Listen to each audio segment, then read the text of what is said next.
खो होगा।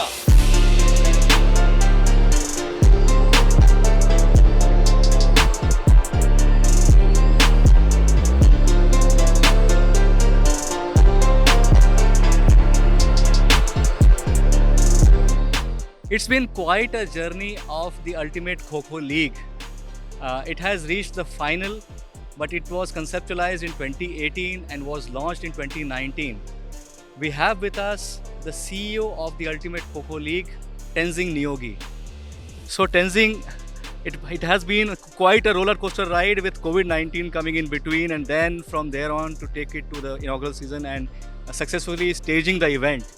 How would you go through the journey if you were to go back? Experiential, to say the least. I think since 2018, we of course met up then, and it was a small little idea which actually got developed over the years into a big dream, and now into a reality where we are on the final day of Ultimate Kho Kho Season 1. This is the finale. Absolutely stoked and very, very happy with the response that we've got till now.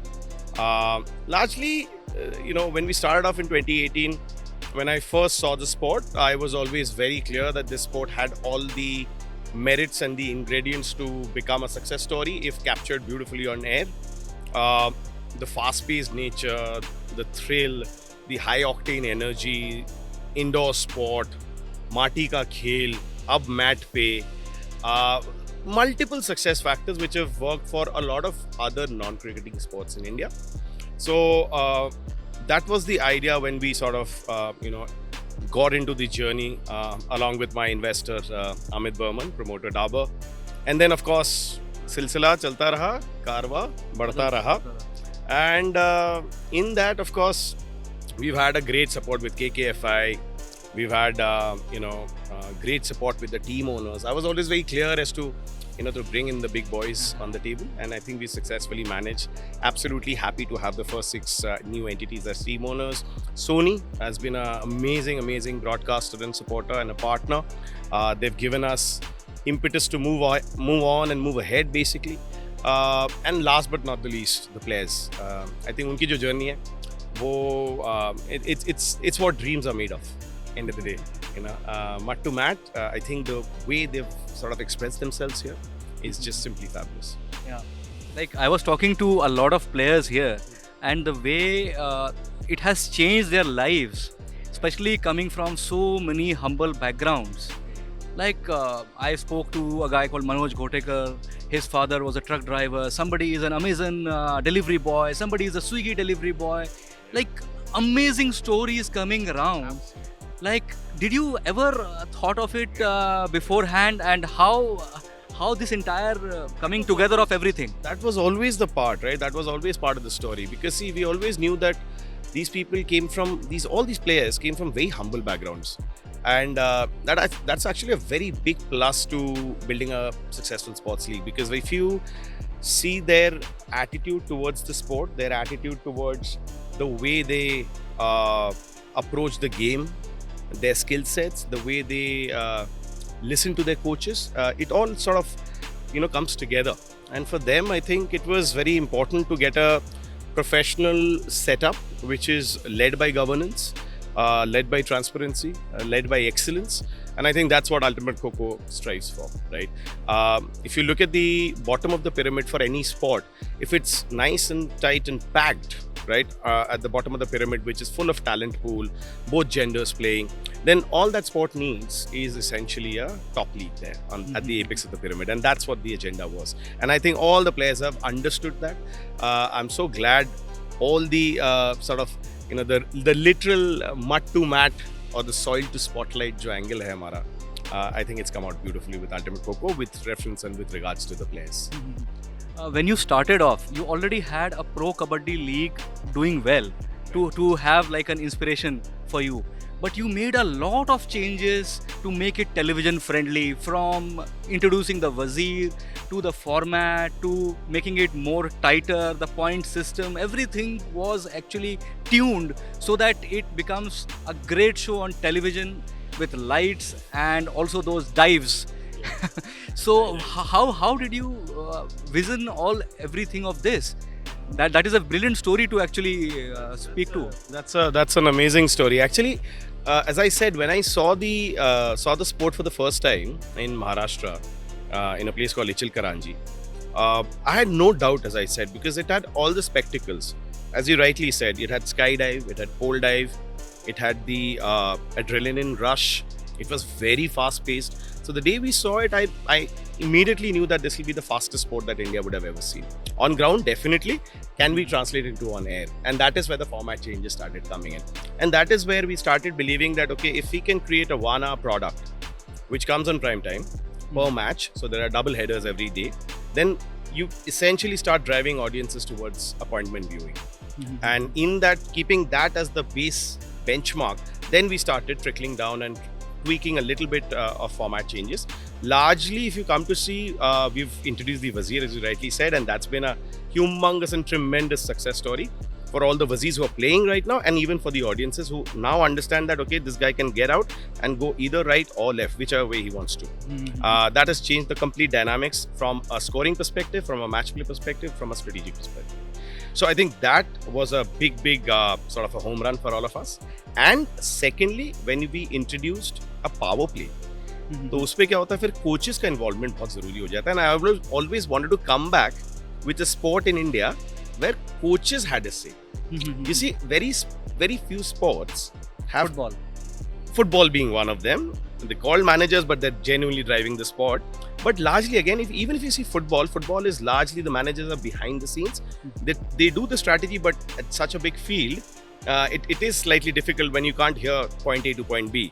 But in a small court like this, the coach's strategy, looking at the opposition attacking and defense strategy, his chance or his decision to put in a power play becomes very crucial. And I think that has come about very nicely. And we've captured that on television. So there is a separate coaches cam, which you see on television, which actually is just focused on them, apart from the 18 cameras that we have. Apart from that, Tenzing, you have also floated the idea of having a women's league in Kho Kho. No, this is we've had a tremendous response coming in from the opposite sex. I think women, they have embraced the sport.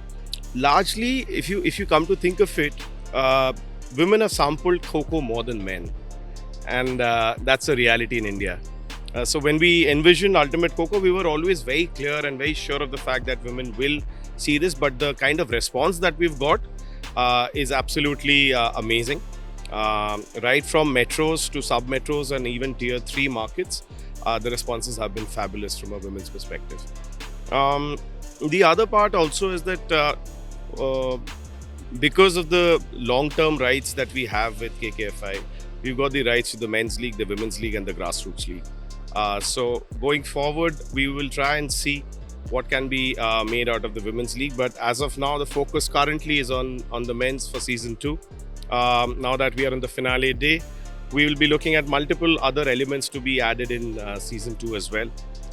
From a tech enablement standpoint, to the data analytics, to the players coming in, adding in a few more teams and so on and so forth. So it's definitely going to be a grander story going forward. You also talked about that there will be more international teams coming in from the next season. Like as of now, obviously COVID and pandemic and travel restrictions were making it difficult. But from next season, how do you envision the league to grow into more of an international event? See, from a participation standpoint, we had already sort of envisioned overseas players participating, but of course due to COVID, a lot of things didn't fall into place. Going forward, there is an Asian Championship happening, there's a World Championship happening, upwards of 30 countries are going to play. So that's going to be a big hunting ground for a professional league like Ultimate Kho Kho to see who are the best players, because we don't want a flurry of overseas players coming in. This is माटी का खेल, भारतीयता पे जीवित है ये, और ये भारत का एक गौरव प्रतीक है. But at the same time, I believe from a television perspective, abroad and overseas players they play a very, very critical role from a television standpoint. So we will be looking at a pool of maybe 5 to 10 players coming in. And so the whole of SAARC nation plays. Korea plays it, Iran plays it, the whole of, there are countries in Europe which play, and it's also transcended into the Africa nations. So imagine that's a beautiful mix going forward when you see other people playing Apna Khel, right? So that's definitely part of the plan right now. Next season, you will be having 8 teams proposed for the thing. So, in that case, how much of a corporate standpoint, like how much of interest has grown with the live telecast of Kho Kho that you can talk about? It's amazing. It's amazing. We've got a lot of queries going forward. The first day when we came out with the Adani and GMR press release, I'd already gotten calls from 4 entities who've been on the pipeline as we speak, and I can tell you they're big. They're the big boys in the market. There are some state governments also who've approached us. So it's going to be interesting. We'll wait and see how this sort of folds out. But it's going to be very interesting to see how many teams and which are the teams, which are the entities we would like to sort of bring to the ultimate Kho Kho bandwagon. And from a venue standpoint, of course, we will be looking at expanding the venues going forward. So we'll be looking at a 2-venue affair, season 2, and then we'll take a decision as to whether we go caravan style or not. From player draft to player auction, obviously this year you had to make teams have a draft thing. Next year, I think you would be also taking it to the auctions and getting more and more talent to actually take up the game to the next level, I guess. There was a logical and a commercial reason of keeping the drafts alive rather than auctions, because what it does is it keeps the financial model more healthier for the franchisee standpoint. Even a 1-venue affair is basis that decision. So for us at Ultimate Kho Kho, it is very important a healthy franchisee is equal to a healthy league, and we live by that motto. So going straight up for an auction, I don't think that's going to be a feasible opportunity or a suggestion or a solution going for the franchisees. We will be looking at a newer business model with drafts. So could be a part of the money, part of the pool could be dedicated towards draft, and there could be a part which could be dedicated to auction, which is a sort of a hybrid model of draft and auction. That was Tenzing Niyogi talking to us about the successful Ultimate Kho Kho League. The first season has got tremendous response as he spoke, and the next season is going to come up with the Women's League and also going a bit further with the teams and having a bigger and better and a caravan style season.